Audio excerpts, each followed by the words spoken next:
WNST, Towson, Baltimore, and WNST.net. If you're watching out on Facebook Live or on our YouTube WNSTV channel, you can see my Festivus hat. Bill Cole joins us now from Cole Roofing. He'll be using his PSLs this week, I believe, as will we all. It's funny how the phone rings right around New Year's Eve and New Year's Day when the Ravens have a little Festivus thing going on. It's like, hey, Nasty, you still got access to them tickets up in 513? I want to come down and bring the kids to the game. And I'm like, well, you know, where were you the last 2 years, right? I mean, it is amazing. I've never really thought of us as a bandwagon front-running town, probably because guys like you and me pined away for years so that we could own a PSL and have a football team and take all this seriously. And but, you know, we're a front-running bandwagon kind of town, and I think if you saw the crowd last week, you'd realize that the crowd is turned over by about 50%. 50% of the people in the stadium on Sunday don't even understand football. Yeah, I thought it was interesting. There was a commercial to buy tickets everywhere. To the game. Everywhere. I've seen the commercial 100 times this week, literally. Yeah.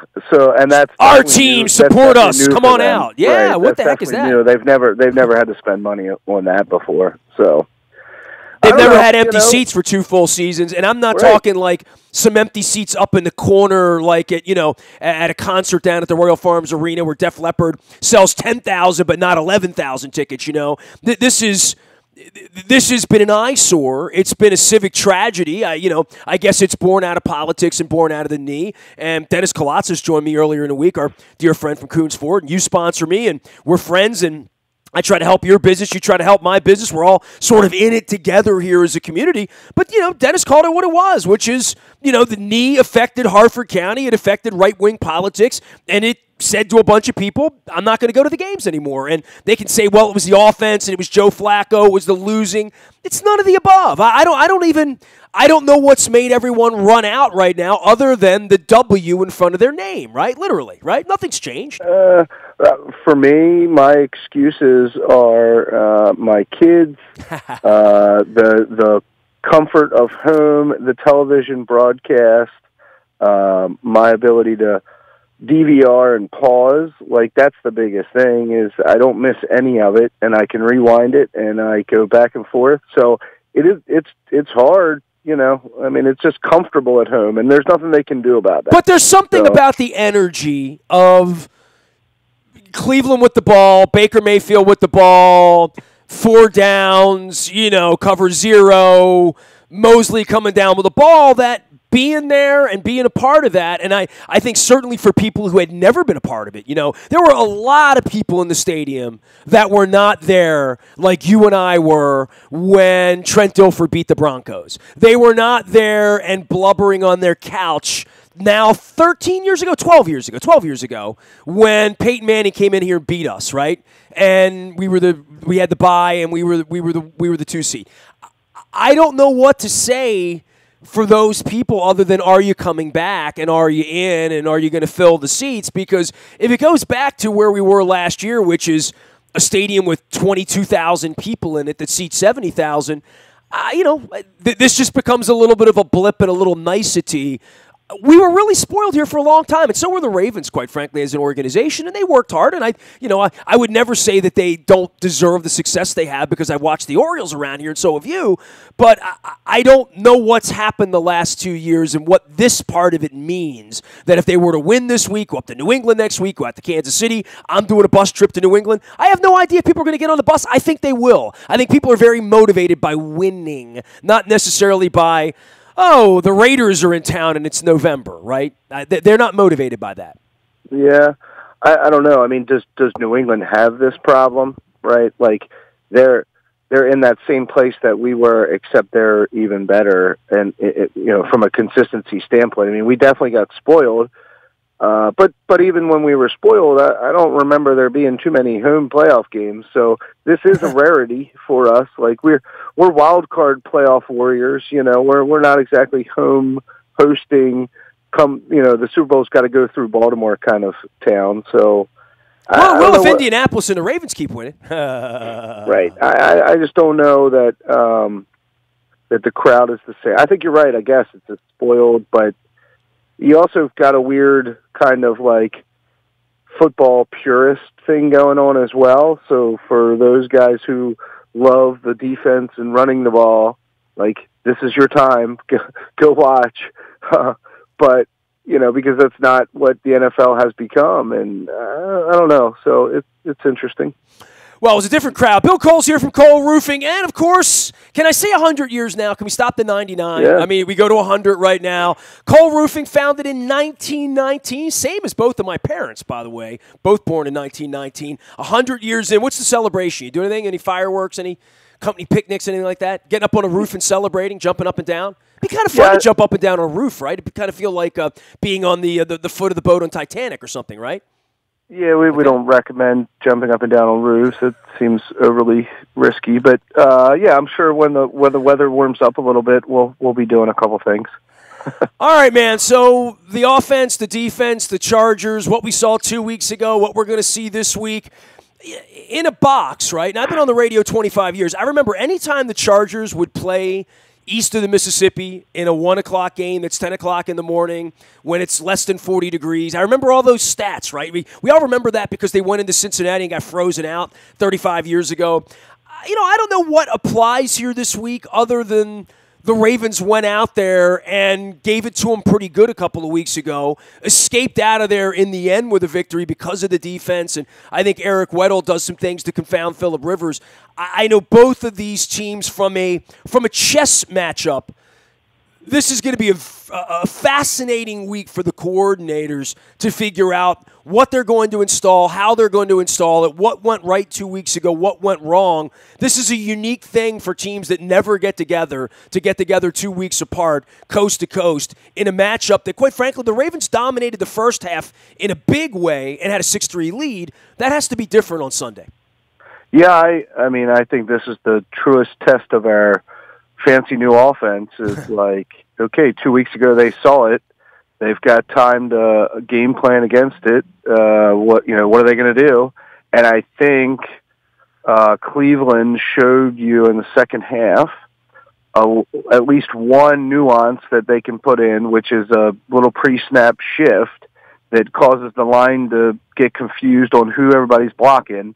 And our ability to run the ball went down significantly when they started doing that. Now, I think we can adjust to that, but it's funny. I'm not a Romo fan as a player at all, but like listening to him do the games, he's starting to grow on me a little bit. Oh my God, he's fantastic. I mean, I always feel cheated when I'm not watching him because he's so observant. He calls things before they happen, and he has this boyish enthusiasm that I share that I'm not even that enthusiastic anymore because I've been watching football for 50 years. It's hard for me to get that enthusiastic after a couple of Super Bowls, right? But he has that, and that's neat, man. I mean, he's the best new broadcaster that we've heard since we were kids and Madden started doing this in 1981 or whatever, right?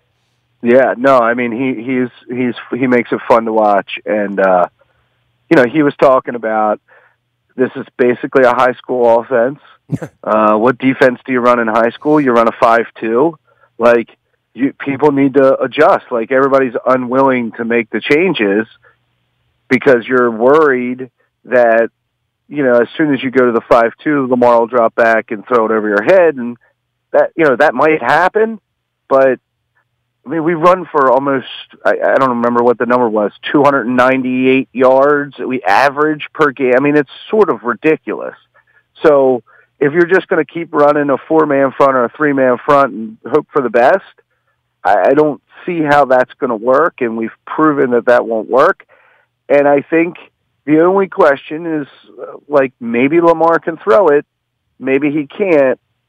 I'm curious to see whether that's what San Diego makes us do. I mean, just jam the box, put everybody up there, and see if Lamar can beat you. And then the question is, why can't we use Joe in the old Lamar role where he really only has, 1 or 2 series where he comes in and Lamar stays on the field, and you just do that, Oh, and then anything's see whether, possible here. You got a Super I Bowl mean, winning quarterback. The fact that Joe Flacco might get tapped on the shoulder and come out there and shock everybody, that would shock everybody, right? And it's not like Joe Flacco's not capable of coming out and hitting Michael Crabtree on a 40-yard cross, right? I mean, that's perfectly possible, right? And knowing that we have that in the golf bag, that's a nice feeling in case we're down 11 points at 3:30 on Sunday afternoon, right?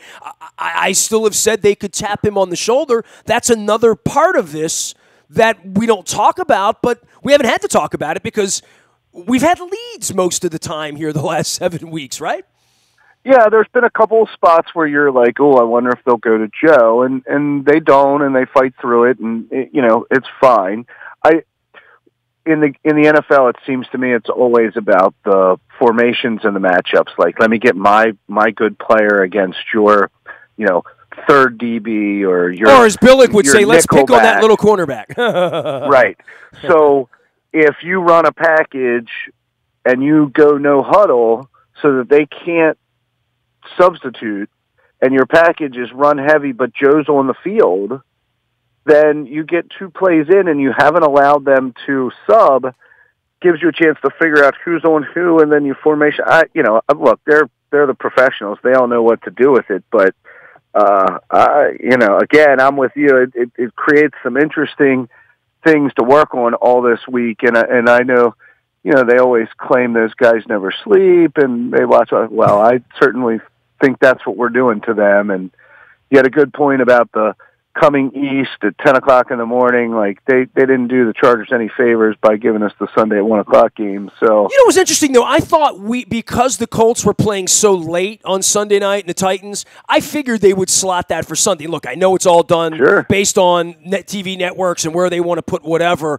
but I am really shocked that they stuck it to Dean Spanos and said, go play at 10 o'clock in the morning. I figured we would be the Saturday night game because it was such a good game 2 weeks ago. But then, they want the Cowboys in prime time, and whoever has the primetime slot wants whatever game they want. Fox has that, whatever. ABC gets a game, but it feels a little punitive to me, to the Colts, to make them come back and play on a Saturday, and it feels punitive to me to make the Chargers play at 10 o'clock in the morning. I agree, and look, personally, I only have one team that matters, and it's way easier if that game was on Saturday to have Sunday to recover than it is to play on Sunday at 1 o'clock. But I tell you what, when you're a football player or you're a football coach, the game you want's 1 o'clock Sunday. That's what you're used to. Baldinger always says that's the life of the fruit fly. 1 o'clock every Sunday, every 7 days, the fruit fly changes, right? I mean, it's literally same as, and the Ravens get to stay on clock. The fans get to stay on clock. Right. I expect them to win on Sunday, dude. If they don't win on Sunday, this will be up there for me with the disappointment of losing to the Colts 13 years ago, or more so than losing to the Titans that year, where I'm not really sure, with Anthony Wright running around out there at quarterback, that we feel the same way we do about Lamar Jackson and about this defense and about these veteran guys. But Phillip Rivers, dangerous, and Keenan Allen, dangerous, and bringing back weapons, dangerous. Antonio Gates, dangerous. Beating them 2 weeks ago, showing off our offense, dangerous. Every part of that speaks to the danger of this football game to me. But I'll say this, if they win and we got to go to New England or got to go to Kansas City, I already went to Kansas City a couple weeks ago, I don't know that there's anything big bad bear about this or intimidating about this. And certainly there's nobody in the bracket in the tournament that you say, whoa, I don't want to go there. I hope somebody knocks them out before we get to them. We'll go play the games as they're lined up. And from what I've seen the last 2 months with this football team, with the defense, with how healthy the team has been, with how they run the football, I'll take my chances with our kicker and bad weather and whatever else we have and our coach. I like the bus we're riding on right now. I really do. I think it could be a fun January. This one worries me more than any of those other ones that you mentioned, and it's only from the mere fact. So if I believe that with an off season, the NFL coaches will all get a chance to look at what we're doing and start, designing defensive packages to be able to stop us, then playing a team 2 weeks later after they've seen it sort of falls into that same bucket of like, can I defensively scheme a way to deal with the problems that we're creating? I mean, you're not supposed to be able to gash NFL teams in the A gap for 30 yards, right? Like you're not supposed to get 8 yards every time you hand the ball off. Well, we talked about that last week. I mean, when you're in second, when you're in 2nd and 2, it changes the game if you can be in 2nd and 2 all day long. And this is the first time in my life I've seen anybody do. Maybe Earl Campbell, right? I mean, Earl Campbell would get you 7 or 8 yards most of the time, and usually it's because the first 2 guys couldn't tackle him, and the 3rd and the 4th guy didn't want any part of him. Once he got moving a little. Jamal was like that, quite frankly, right? Sure. And I just think that's what scares me about this one is because they saw us 2 weeks ago. We really put one on them, and I don't think a lot of people expected that. That was kind of the one of the last couple games that we were going to lose. That was the one that everybody was most worried about. They're a really good team. The Weddle thing is a little bit interesting. I'm not exactly sure how much that has an effect, but it sure seems like it might. So this one scares me more than I guess Kansas City would be next because you really our defense has to slow them down enough for us to put 1 or 2 on, and we saw it. We think we can do it. A couple more plays go our way, and we win that game a couple weeks ago. So, and quite frankly, New England, I mean, it's silly to say this because New England is always good, and they always seem to find ways to win, and, who wants to really play against Brady, but I don't know how they have any answer for what we're doing other than the fact that, Belichick will scheme something up and, he's a really good coach. So we'll see. And Brady will find open guys and we still can't cover the tight end. So I don't know, but I don't know. I'm nervous. I'm nervous about this one. Bill Cole is here. Cole Roofing. Tell me what you do for a living. You're our partner. You're a friend. You join us once a week. Also, providing our community and charity series. By the way, during the holidays, I put some shout-outs out. I got a whole bunch of people reaching to me. Hey, can you promote this? Can you help me with that? Is there any? I'm doing this run for cystic fibrosis. Yeah, sure, man. So that's what I do. Tell me what you do, man. Yeah, no, I appreciate that you're giving people a platform like that. That's really good. We're a 100-year-old commercial roofing contractor, so everything from a emergency leak and a repair or putting a new air conditioning unit up on top of a building. We're pretty much only in the space of like commercial buildings, so shopping centers, hospitals, schools, anything like that, warehouses, and we do pretty much every kind of reliable manufacturer that sends roofing products out into the universe. Been doing it a long time. Have a lot of really good people that love to help people, so we're always there to help. How would a weekend in Providence sound to you next Saturday night, watching some football from afar and getting ready to take on the Patriots for an early kick on Sunday? What do you think about that? Yeah, I've never been up there. You really? You didn't make any of those trips? Nope, I've never. For whatever reason, wow. I've never gone north. You've been to Pittsburgh, though? No, I've never been to Pittsburgh either. How was I drinking with you in, like, Indianapolis 10 years? How was this possible? Yeah, Indy, I've been there a bunch. Nashville, those are all good places. Pittsburgh, it's like, I can't get over the concept of how much drama exists when they play here, and years as a 20-something in Baltimore playing against the Steelers, there was a lot of I've never had a bad experience in Pittsburgh, really. Like, a couple of jerks here and again, but I mean, I've been going up there forever. Yeah. It's not nearly as fighty and, the Steelers fans, there's a lot of, like, moms that go to, you know what I mean? Like, it's not as meatheady there as the Pittsburgh fans who live in Harford County who come down here 20 years ago and make fools of themselves. Like that's not what it is in Pittsburgh. We don't have to worry about Pittsburgh. I mean, by the way, how great is it that Eric Weddle trolled the Steelers fan base and the Steelers team, retweeting the video of all of them sitting on their helmets on the field waiting for C.J. Mosley to pull that ball out of the sky, and then watching them all solemnly leave the field like they were at the drive-in movie theater down at Benji's. You know what I mean? Yeah. No, that was like sort of the multiplier of excitement, right? So I'm jumping up and down off the couch when Mosley catches it, and then they're showing that, and I'm like, oh, that is just so bittersweet. You gotta love that. I think it's for me.